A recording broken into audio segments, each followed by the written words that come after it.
Ready? Oh, it's very fast. Okay, good afternoon. Welcome to this lunch lecture. It's very nice to see such a big turnout.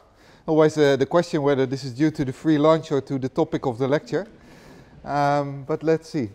What I'm going to talk about today is a new research topic that I initiated together with a colleague of mine at MIT about a year ago, which deals with retail distribution in very, very large cities in emerging markets, where a lot of the retail is dominated by very, very small stores.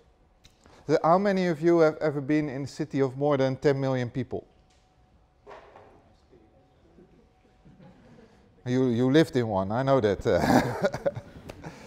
Okay, so these are the type of big cities we are talking about, and within those cities you will find stores like, let me see, this operates, should operate, maybe put the plug in.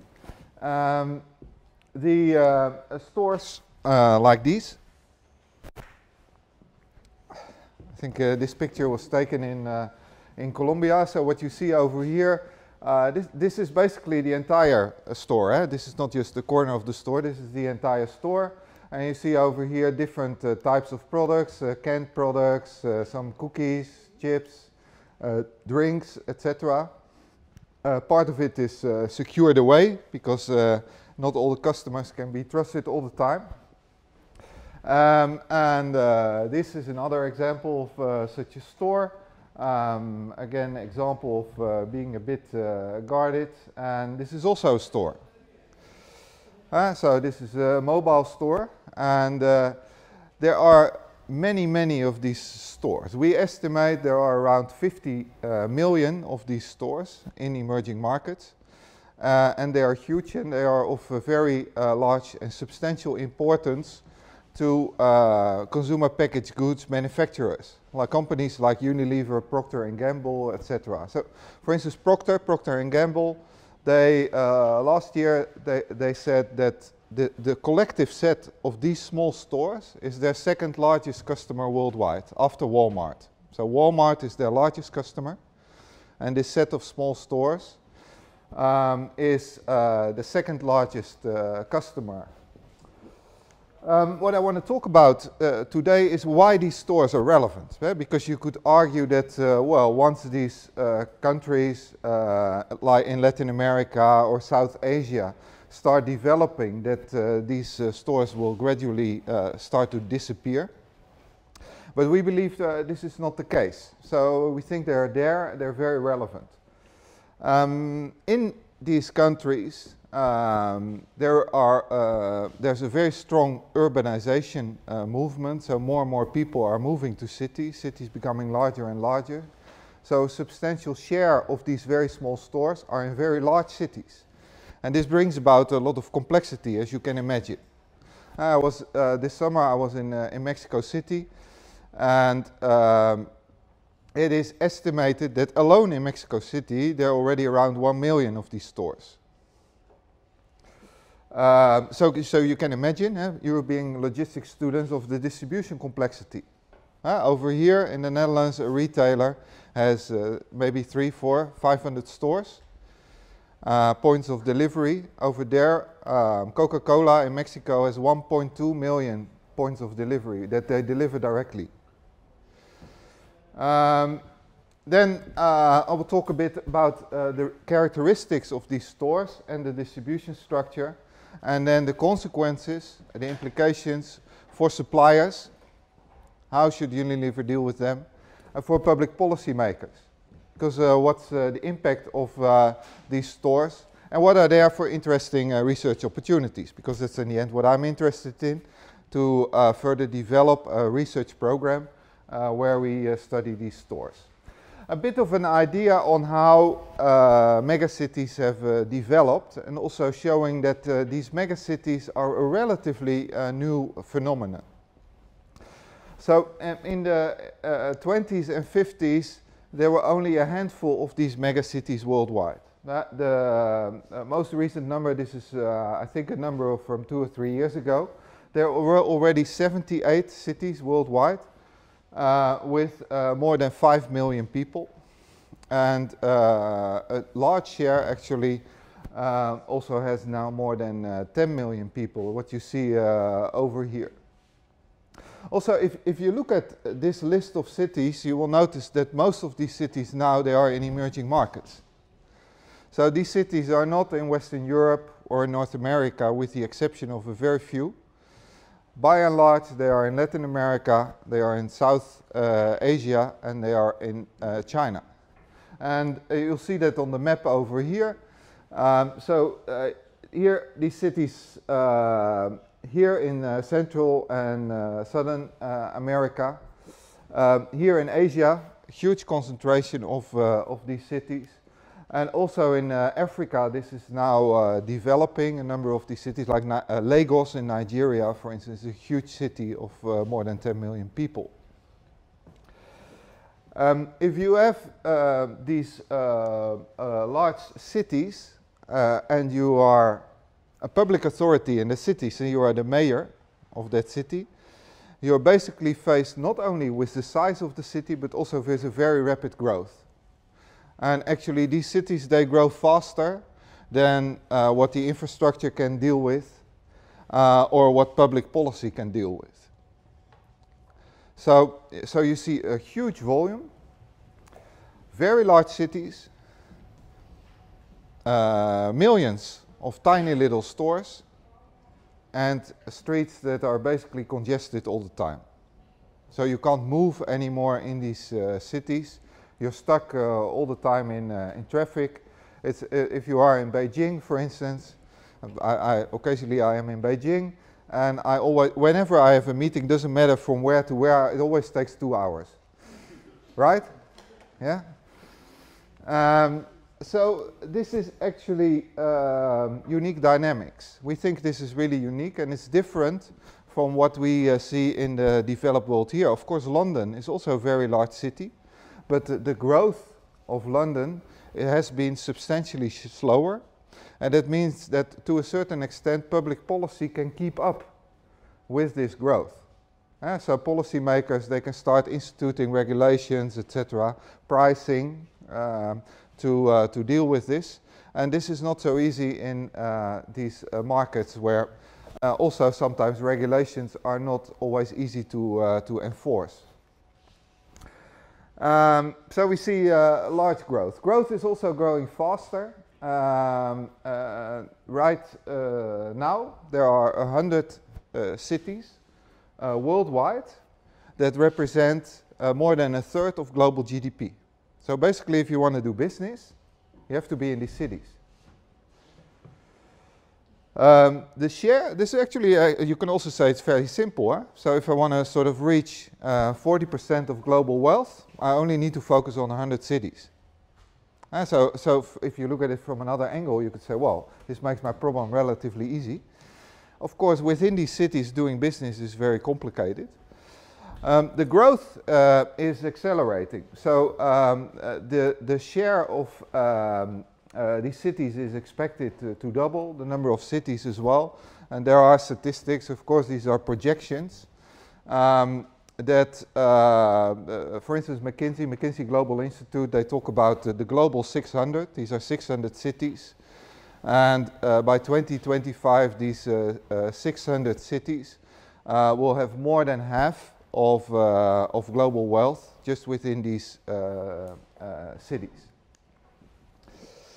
Density. The density in these cities is also in a different order than what we are used to. Anybody been to Mumbai? You've been there. Any clue what is the density? So if you talk about number of people per square kilometer in Mumbai? You can say the whole of Eindhoven city may be concentrated in Piazza, something like that. Something like this. Eh? So all of Eindhoven, 250,000 people. Well, I'll show you the number in a minute, but it's probably not that, but it's pretty close, eh? I would say. So Mumbai is the most densely populated city in the world. in terms of the average density over the entire space of the city. And this is almost 30,000 people per square kilometer. So every square kilometer there's 30,000 people, and just to put it a bit in perspective, because you sometimes don't know the numbers, but the most densely populated city in Europe is Athens. They have 5,400. And the most densely populated city in the Netherlands, over the entire space of the city, the metropolitan area, is Rotterdam, and they have 2,500. So think of Rotterdam, and then 10 times as many people in 1 square kilometer. As you can imagine, this has consequences on the way people shop. Because if you live with so many people on such a small space, in such a congested area, you are likely to shop very close by. You're not going to move a lot. At the same time, if the density is so large, you're not going to put a Walmart right in the middle of this city. I don't think you'll find this in Mumbai right in the middle of the city. Well, in India, Walmart is not yet allowed to enter even. In Beijing, you do find Walmarts, but actually a relatively small number of very large supermarkets for such a huge city. And then a third very important characteristic of these cities is that the socio-economic contrasts are huge. So there's still a very large part of the population that is extremely poor. You talk a lot and you read, when you read the reports and start hearing about the growth and the growth opportunities, analysts talk a lot about the middle class. Middle class is substantial. But the difference of wealth between the middle class and the poor is still very large. And then there's a very small part of the population that is extremely wealthy. Still, if it's only a very small part of the population of India, it's still probably a larger number than what we would have here in the Netherlands. So when people talk about these market opportunities, you see a lot of talk about these very rich people, about the middle class. But there's still a huge, huge part of the population that is extremely poor, and of which the wealth has been increasing, but has increased a tiny little bit. And these people then initially, when their wealth starts to accumulate, they can spend a little bit more. They will spend this on food items and personal care. So they start buying toothpaste or shampoo or basic items that they maybe could not afford before, but now could afford. And this offers one of the big market opportunities. The way in which wealth differences are expressed is by a common metric in economic geography. This is a Gini index. Frank knows all the details about the Gini index because he has made this analysis for here. But roughly this index basically indicates what the wealth difference is between the richest part of the population and the poorest part of the population.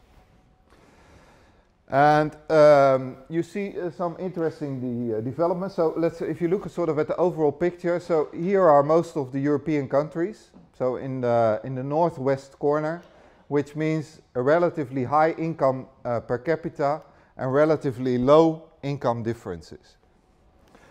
Blue are the countries in Asia. Here in yellow is Latin America. So you see that there are, let's say, for Europe, but there's also Japan, United States, a little bit bigger differences. But what you see here is not only where these areas are, but you also see some of the movement. For instance, one of the things that's very interesting on the China picture is that China, I put a time series here. This is this series here, this is China. And essentially what this implies is that China has been able to increase the average GDP of the population while keeping the wealth distribution stable. The differences have not become larger.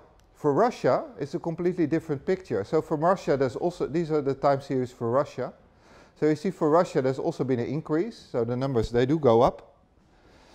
But they basically go up for only a very small part of the population, because you see for Russia that this gap between the rich and the poor has increased substantially.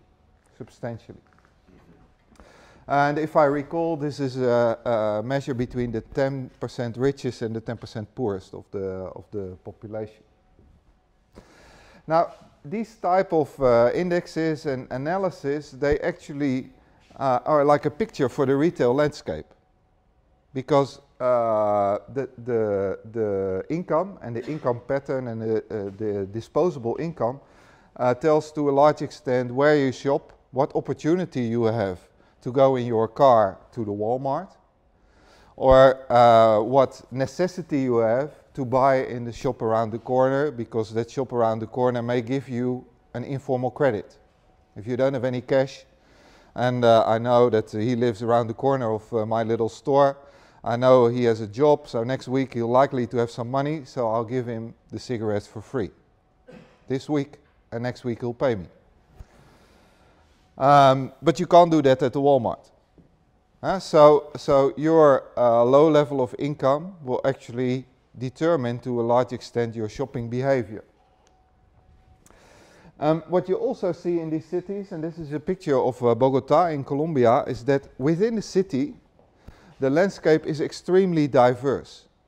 So we're not only at the national level talking about these large differences in income, but also within a city, you will find huge differences in wealth. So over here you see the income in Colombian pesos, monthly income.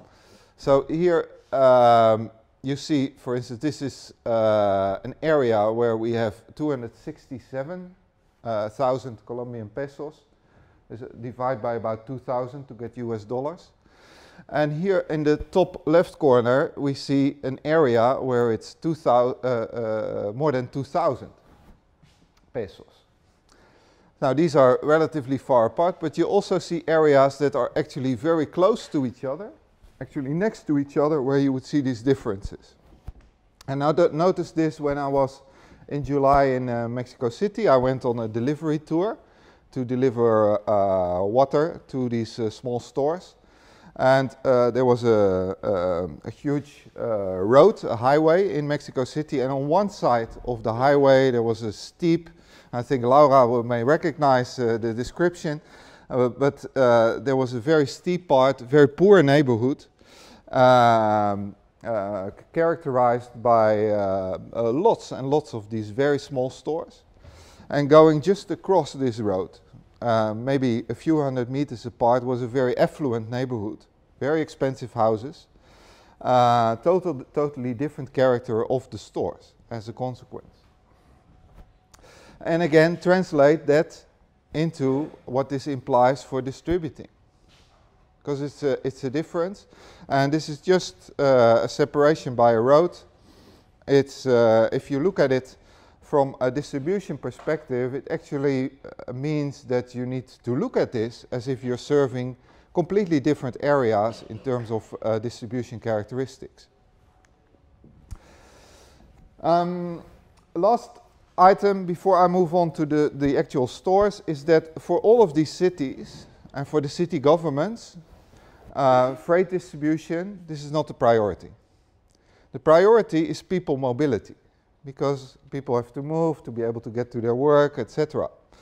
So policymakers, if they invest in infrastructure, or if they take certain measures to regulate the traffic, this is all aimed at improving people mobility. And if this negatively affects the opportunities for distributing freight, so be it. They don't think about this, or they don't prioritize this. And for instance, you see this here, it's also probably justified. This is the average speed of a car in peak traffic in a number of Brazilian cities. This is, let's say, not a very high speed, but for buses, it's even slower. So what do these cities do?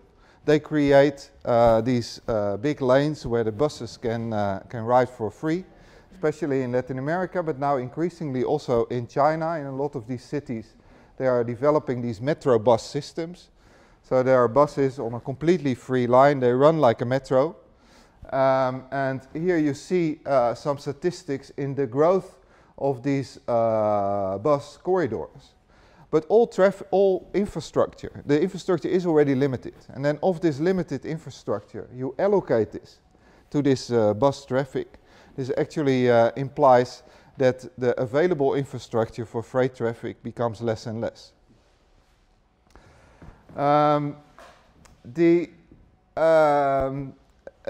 There's an interesting comparison to what happened in Europe in that sense also.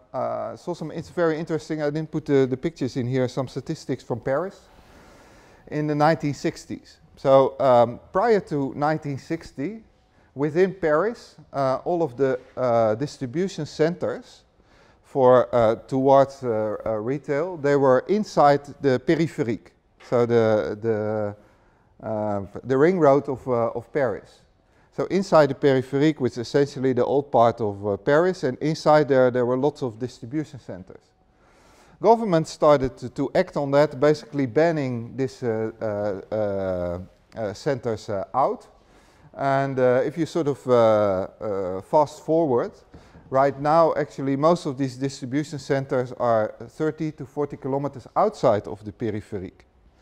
But if you have your distribution center there, still all the cargo needs to go in. So as a consequence, let's say in terms of traffic, there is now all these difficulties and lots of regulations that you cannot enter with big trucks into the city, etc. If you are in Mexico City and Sao Paulo, the distribution centers are still inside the city. And you see the same thing happening in the sense that there is a lot of pressure on these companies to leave for a variety of reasons. It could be public policy, but also, for instance, the price of the land. The price of the land is going up. So if you make this trade-off and you do your analysis right now, you probably will move this further and further out, start moving in. And the question is whether that makes sense in the long term and whether we can learn something from what Paris did. Wrongly, as we know now, because now there's lots of initiatives in Paris on city distribution, on new combined distribution centers within the city, within the périphérique, etc. Whether somehow these cities in the developing world can sort of skip this era and move immediately to much smarter structures without having to go through 40 years of pain. Here, this is another example. This is Sao Paulo. In Sao Paulo, the government has now, the city government has now initiated a zone, and where within this zone it is not allowed to come in at all with trucks. Or there's a variety of zones. Some zones you can still come in early in the morning. It's common to what we see in many cities also now in Western Europe, where there are limitations on freight distribution. Obviously, let's say if you limit the number of hours of delivery, this hugely impacts the efficiency of your fleet and what you can do with your fleet. In some of these countries, and it is also the case that this regulation is, let's say from an operations perspective, I would say the regulation is a stochastic process. So in a sense, governments very regularly, they also change these regulations.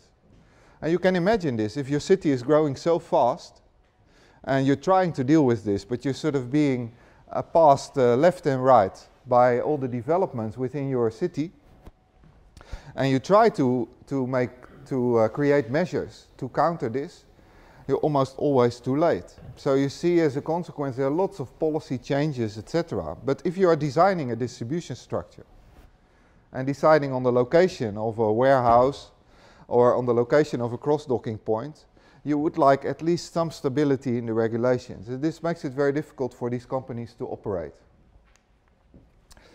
Then to the stores. So small stores matter. And I'll build up this, this argument that these stores, the nanostores, as we name them now, that these stores matter. There are a huge number of them, and they're really dominant in these large cities.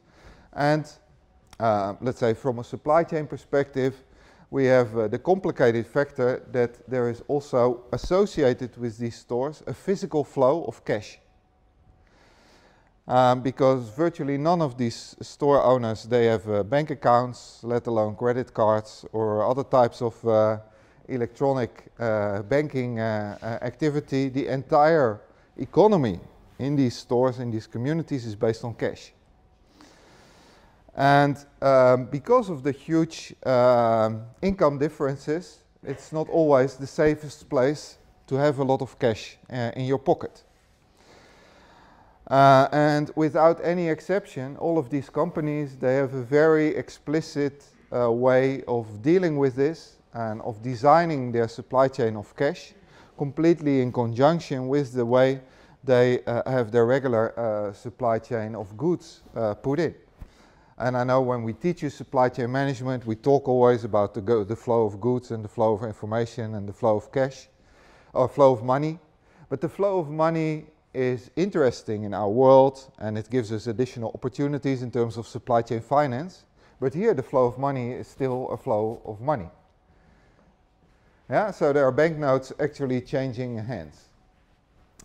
In these countries, most of these countries, the traditional channel compared to the modern channel is still dominant. Here with the modern channel, we refer to organized retail. So this could be either large hypermarkets like Walmart or convenience stores. In Mexico there's OXXO, for instance. All this is organized retail, modern channel, because these stores are part of an information system. There is a distribution structure behind it that more or less efficiently supplies these stores. If we compare this to the traditional channel are privately owned and operated family stores, mom and pop, no technology typically, just cash operated, no training, nothing. Completely different world. And you see over here the market shares is in a variety of Latin American countries. It varies, of course. So Chile, this is almost becoming like North America or Europe, where for comparison, in North America, I think the market share of the organized retail is between 85 and 90%. So a bit of comparison. You see here that Chile is relatively high at 2/3 and Puerto Rico, but all the other ones are substantially lower. And a country like Bolivia still has 95% in the traditional channel. If you look back, this was studied in the 90s in the marketing literature. So in the academic literature, there were lots of marketing researchers because at that time, the big organized retail was getting into particularly Latin America. And the prediction then was that within 10 years, all these traditional stores would have disappeared. What we see is that the organized retail actually has gained market share and has a presence, as you see over here in the numbers. But they gained that presence in the first 5 years or so after coming into the market. And after that, this market share sort of plateaued. In the last 5 years, it has been more or less stable. It's still winning a little bit, and the traditional stores are losing a little bit. But we are talking maybe about 1% a year or so. And then if you sort of extrapolate this, even if this would still continue at this pace, we still have another 20, 25, 30 years to go before this will disappear, if it's going to disappear. Also for Asia, here are some numbers where you see actually the market share of supermarkets in Asia in the last few years. This is between 2002 and 2009. The market share of supermarkets has been declining. In Asia, there's a very large presence of organized convenience stores. So the organized convenience stores, they've taken over part of this. But it is not at all clear whether the supermarket model in the end will be as dominant in Asia as it has been in Europe or in the United States. And the numbers here, these are Nielsen numbers, they also suggest that there is, let's say, at least a plateau and in some countries even a decline in the market share of supermarkets out of the total retail. Here are some pictures of how the supply chain looks like. This is some pictures that I took in the water distribution in Mexico City with Bonafont, which is one of the leading brands for water.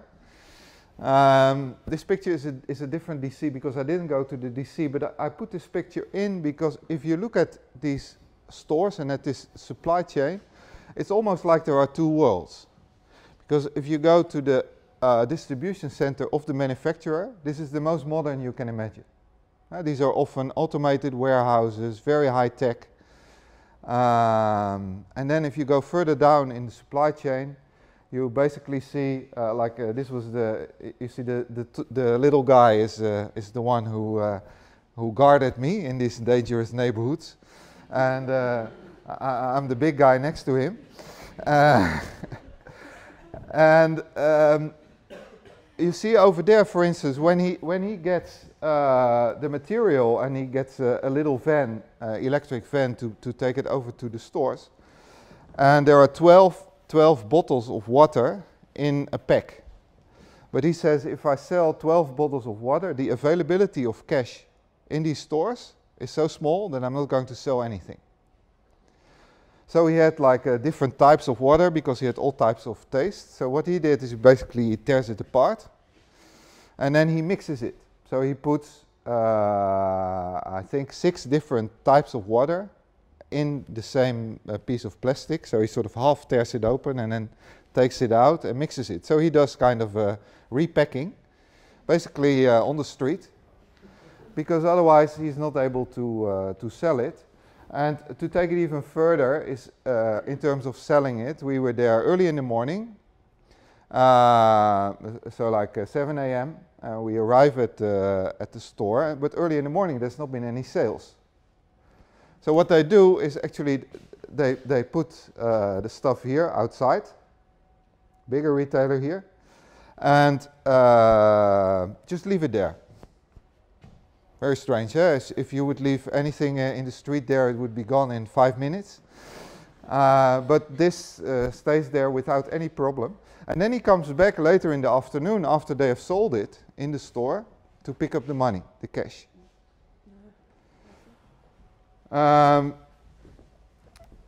So he does repacking, etc. We have another case from another country in Latin America where there was a manufacturer of cement, and this company had invested a lot in branding their cement. So they had these 20-kilo bags, and they were branding it in saying that this is very good cement, and they did a lot of advertising on the television, etc. And in these emerging markets, a lot of people, they build their own houses. So every time they have a little bit of money, they buy some cement and then they add a few. You always see a lot of these unfinished houses also there. So they had invested all this money in this cement. And then our research partners, they went and started mapping this supply chain, and they went to these tiny little stores. And what they noticed? The first thing that they did in the stores, they tore open the bag of cement and they put it in very small plastic bags of 1 kilo each, because the 20 kilogram, nobody's going to buy it.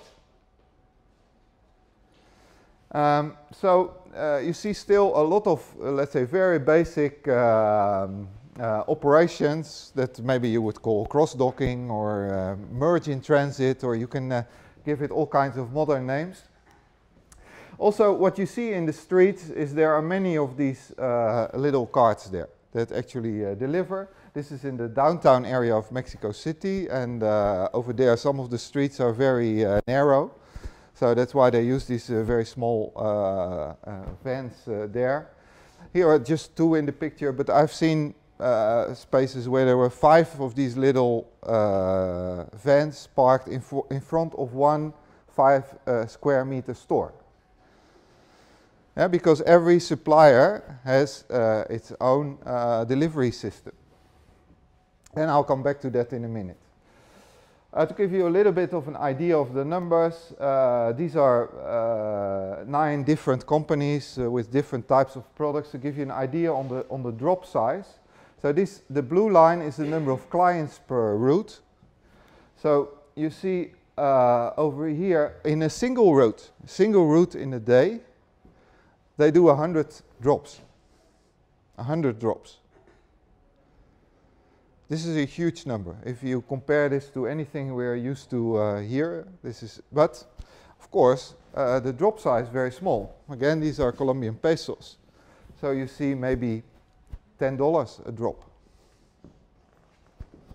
Yeah, so, and you can imagine what the consequences of this are, for instance, for your vehicle routing. If you're taking the transportation class right now, any of the algorithms that you're being taught there, if you put in these numbers, you will not get anything out of this. Then, let's say, you could say, well, why do these companies choose to deliver each of them individually to these stores? Because it would make sense to aggregate the distribution, because you could gain a lot of efficiency there. But this would imply working with a distributor or some type of a logistics service provider who would take care of the distribution for you. Now there are a couple of problems there. So first of all is the generation of the demand. Because if I went with my friend Miguel, and of course if he talks to the store owner, he doesn't only deliver, he also pushes his product. He tries to get there as much as possible. He also tries, by the way, to get there at the moment in which he is earlier than the competitor. Because if Coca-Cola has already been there and they spend everything they have on the Coca-Cola, then they're not going to buy water anymore. So that's one. So the demand generation is actually done in a very direct relationship between the guy who does the distribution or in a pre-sales model by a salesperson. So direct contact with these store owners is very relevant to generate the demand. Secondly, there is this cash problem. So if I work with a distributor, how do I deal with the cash issue? This is already complicated here because basically the driver himself, he is personally responsible for the cash. So that means he basically has to collect the money and guard the cash. There's a little safe in the van where he can only put in money and never get it out, etc. But if there's anything missing at the end of the day, and remember what I told you about leaving the products in the morning and picking up the cash in the afternoon, it's the responsibility of the driver. So this whole process of extreme customer intimacy actually precludes working with distributors. Still, there are companies that have tried this, and let's say this is always an interesting case. Over here, there's a variety of different companies, and you see they all choose a mix of different models. So some, for instance, may choose to work with a distributor in rural areas where the density of the stores is so low that it's not worthwhile in this trade-off. But this is a company of bread ingredients, which become an interesting case because what they decided at a certain moment, they were looking at the cost of all this distribution. You can imagine this is huge. This can go up to 40% or so of your total cost. Here, for a retailer, including a retail manufacturer, I think it will be between 5 and 7%, to give you a bit of a perspective. So if you are selling these products, delivering these products, you would say, well, business case is easily made to start working with a distributor. They lost 2/3 of their market share after the shift. Basically lost it because they were not able to connect to these small retailers anymore. And increasingly, many of these multinational companies, they are building up their own distribution structures again. had a good friend who was the supply chain director of Danone in Russia, and he became supply chain director. And after he had been there for some time, he said to me, well, I thought I was going to be supply chain director, but I didn't know I was going to be director of a logistics company. Because basically he had to build up his whole fleet. He even had to hire persons who put the products on the shelves in these stores to ensure that the product is there. Basically taking care of a group of stores every time, securing that the product is on the shelf and not the product of the competitor in front of it. So very detailed operations and lots of operations there. If we sort of put this in perspective, I think I discussed some of these characteristics already. Maybe a few on the consumer units. I mentioned this repacking of these water bottles. I think this is an example. But even within the package, it may sometimes be opened. So in many of these stores, for instance, cigarettes are sold individually. Yeah, so you can buy one cigarette in the store, and of course, let's say if you go to a Walmart, you would never be able to operate on such a model. Idea of the number of stores, we have collected a lot of statistics on this, and I would say this typically is maybe 100, 150, 170 in this order of magnitude. And this is very much related to serving one or two city blocks. You sort of know your clients in those blocks. You know who has a job, who doesn't have a job, who's likely to repay you if you give him some credit. So that's there. There is hardly any technology. This one is there. And I think in terms of technology, this is, by the way, a very interesting research area, because you see, for instance, in Africa, that the cell phone has taken over a lot of the payments. So you can basically over there, through coded SMS messages, you can transfer money. This is a very old technology. It's not near frequency communication, etc., which they're trying now here. Very basic old cell phones. For instance, in Kenya, the largest financial institution is a cell phone company over there, handling all these small transactions, financial transactions. In Latin America and at least in China, I don't know about India, but this is still very much underutilized. I don't know if you see this in India. Yeah? It is. It is. Okay.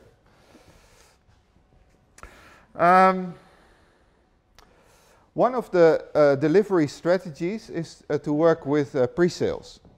So in the pre-sales model, I went with a pre-sales guy of Unilever. This is also in Mexico City.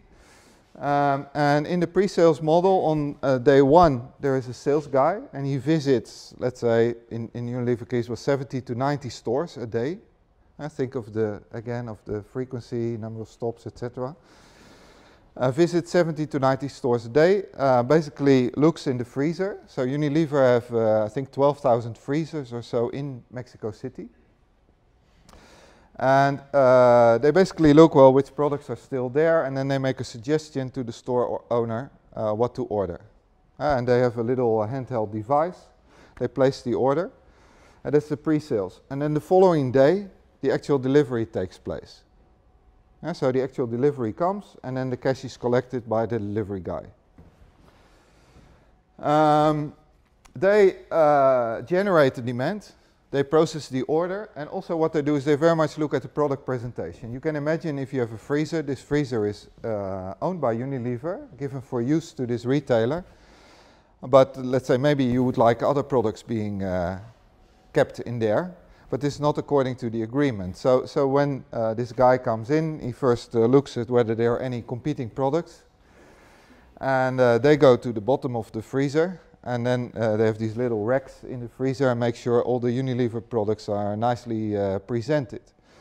So they take care of the product presentation, almost everything. Very often, at least in the neighborhood where I was there, the actual store owner could not even reach there because the store owner was behind the bars in a completely separated area.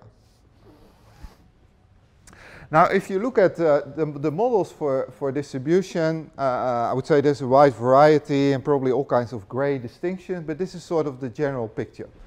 So there is, like I told, the distributor model. So there's still a number that do distributor. Essentially, this means that somehow the manufacturer needs to generate the demand. Now, in a distributor model, similar to the retailer model over here, the only way, there are a couple of ways of generating demand. You could sort of incentivize this distributor to sell your products. Or you could go the other way around by working with market pull, essentially through advertising, make sure the consumers start asking for your product. In terms of the further process down here, this is not visible to the manufacturer. So they don't know what's going on here, and they have no clue actually of what's happening in these stores, how they're doing in the stores, how their product is being presented, etc. The model that I just talked about is this pre-sales and direct store delivery combined. And what you see over there, that's why I put a little circle around this, is that these two guys, I think they're usually guys, I didn't see any women doing this, they operate like a virtual team. Because they together, they sort of maintain this intimate relationship with his client. And for instance, if he notes that the freezer needs to be cleaned, he will basically ensure that the other guy is prepared to do this and take some extra time in his schedule.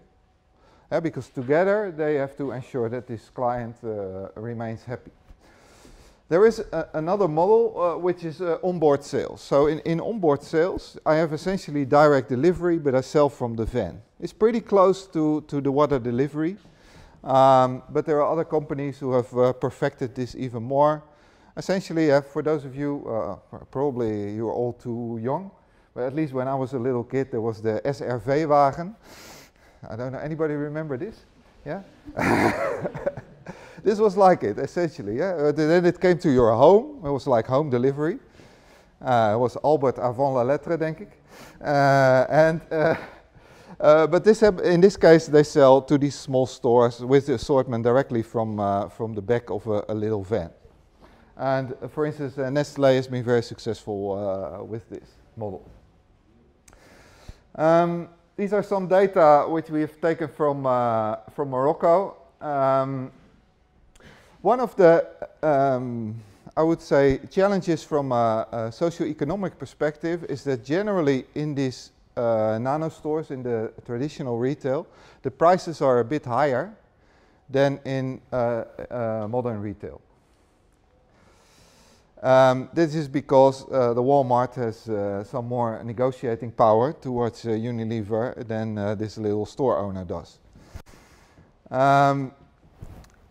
And of course, there is a lot of extra cost in this distribution channel because of the inefficiencies in the logistics and the whole cash flow.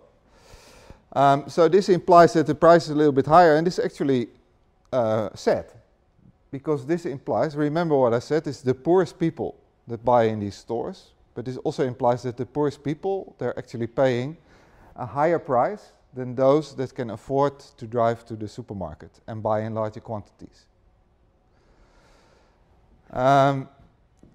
This is, by the way, one of the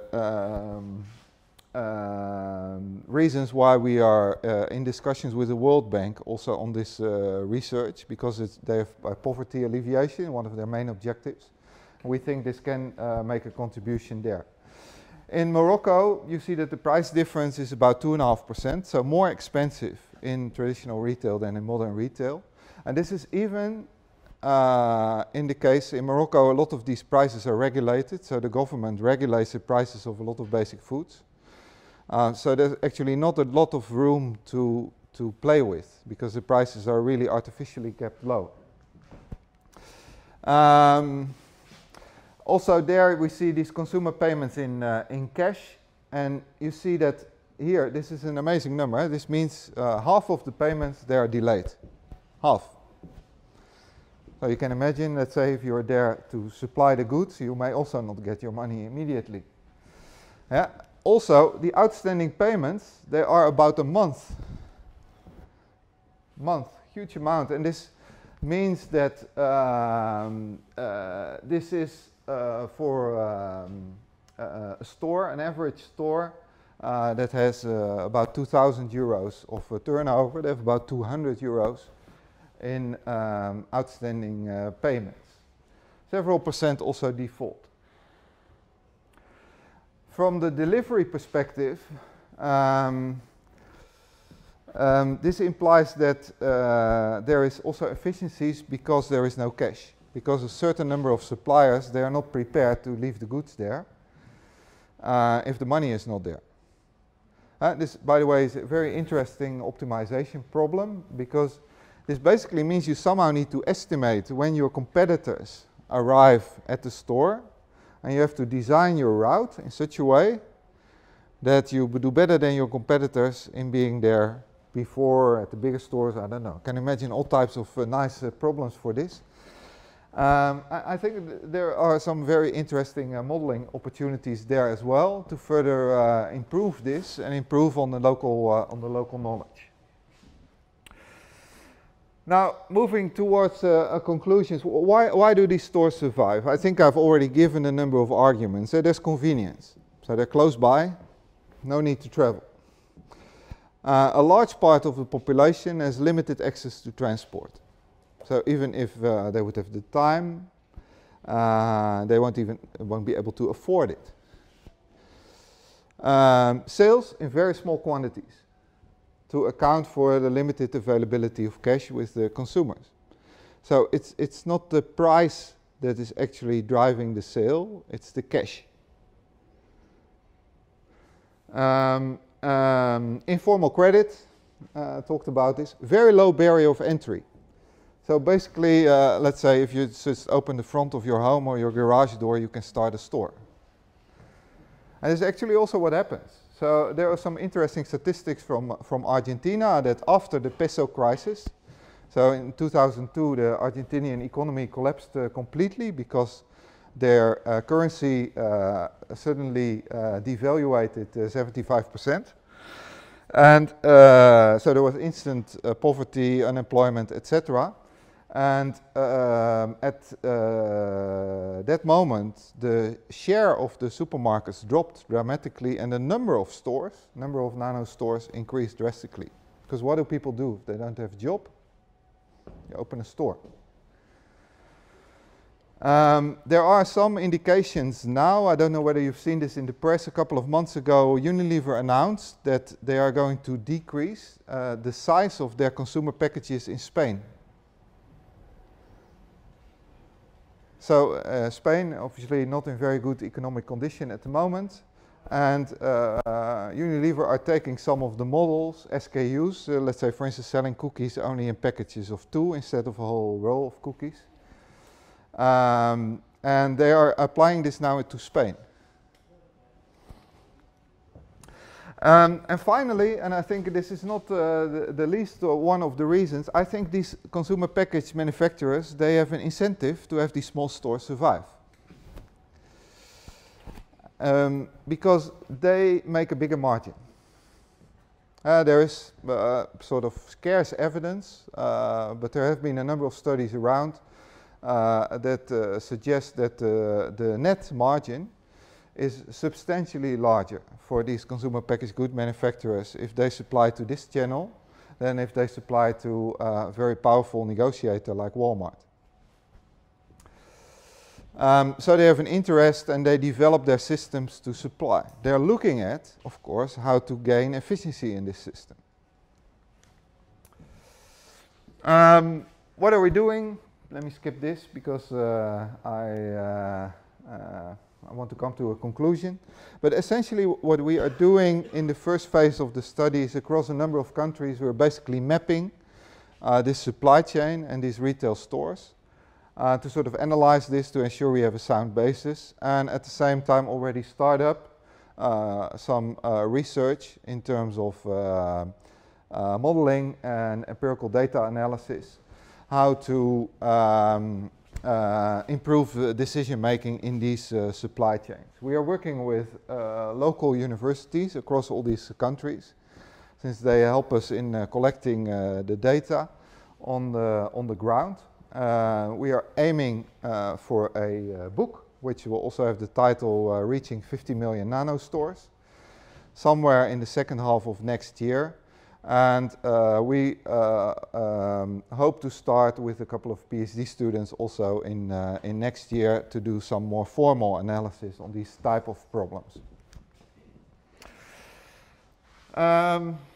Conclusions, well, they're here to stay. There are a lot. Distribution is very complicated. And there are lots of concerns for public policy. Yeah, so from a variety of different, let's say, stakeholders, there are a lot of interesting aspects in this study. And well, if you're interested in this type of work, let us know. I think, well, like I mentioned, our friends at MIT and us are the initiators of this new area of research. So if you want to contact us, just let us know, and I'll be happy to take some questions. I was told that if you want to ask a question, you have to use the microphone so that it can be recorded. Thank you.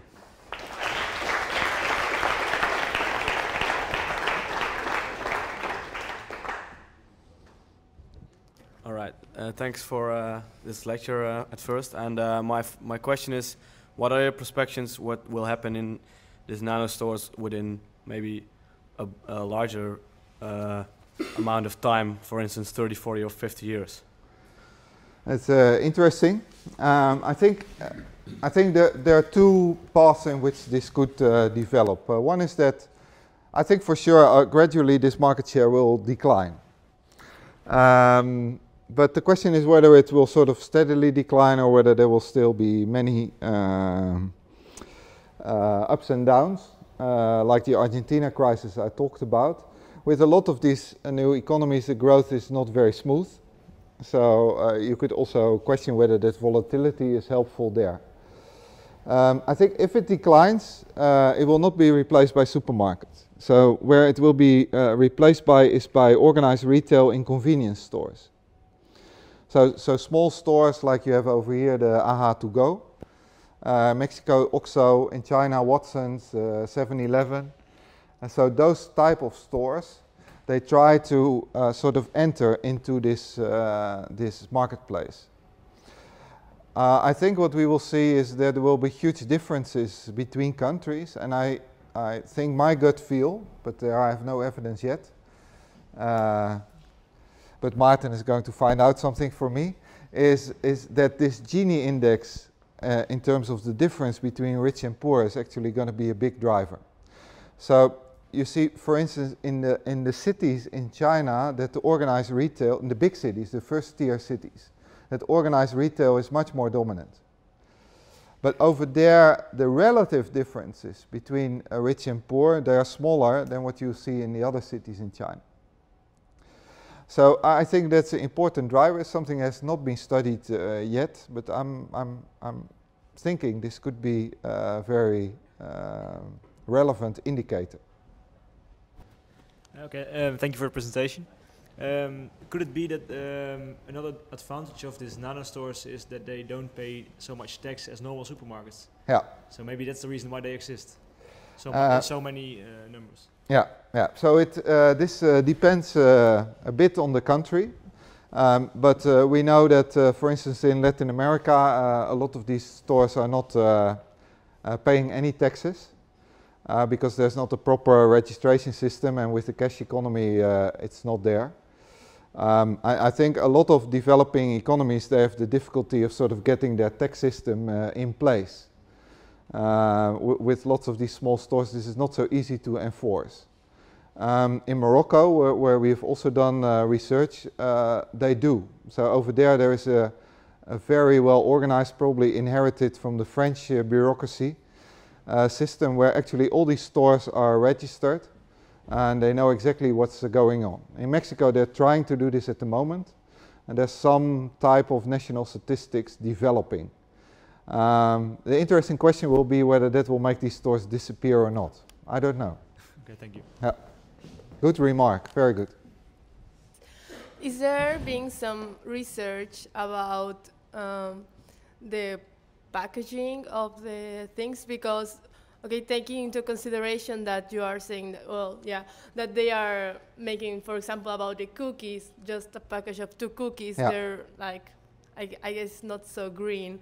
So thinking about the way they are going to make that in order to make it sustainable, I don't know if you are also considering that in the research. Yeah, this is not only the packaging, of course, which is not so green. The entire distribution system is not so green either. And that's actually what these cities are also worried about. So if you think of public policy perspective, that's also there. From a packaging perspective, it relates to waste in the streets. Although waste obviously also leads to employment again. But also the pollutants like the particulate matter, small particulates from diesel trucks that pollute the atmosphere. There is a big concern about this, and some of these cities like Beijing and Mexico City are sort of permanently between a black blanket. So that's also a driver. We should, in that sense, however, also not overestimate the contribution, because let's say 80 to 90% of that pollution is still caused by cars and not by trucks. But trucks are easier to regulate, I would say. Yeah. I was wondering which exactly are the main stakeholders interested in this type of research, and how advanced is this research at this moment? What previous research has been done, or none? Or there has been little previous research, academic research. So there's been a number of studies in the marketing literature looking mainly at consumer behavior. From a logistics perspective, there's virtually nothing.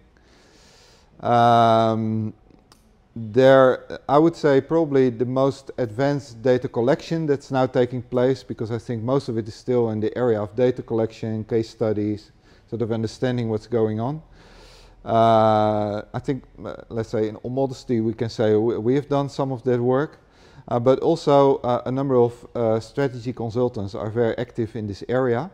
And in particular, McKinsey Global Institute, they've produced a number of excellent studies where they look at, I would say, primarily policy consequences and market opportunities because of this. In terms of more formal research, let's say where we would like to go, let's say sometime in the course of next year, there's been very little. We have a couple of papers out. We are not aware of any other more formal work in this area.